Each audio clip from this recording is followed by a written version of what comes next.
సామెతల గ్రంథం 13వ అధ్యాయం 3వ వచనం చూడండి.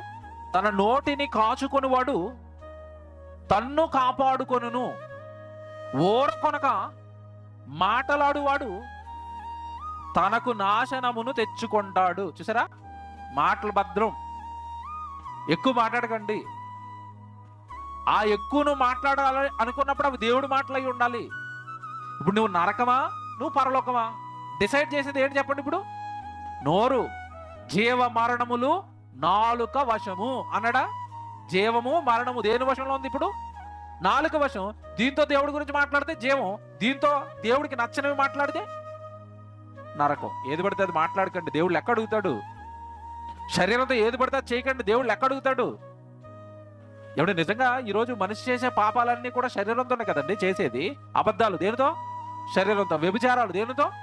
శరీరంతో. దొంగతనాలు దేనితో? శరీరంతో. దేవుడికి నచ్చినవన్నీ దేహంలో పెట్టాడండి.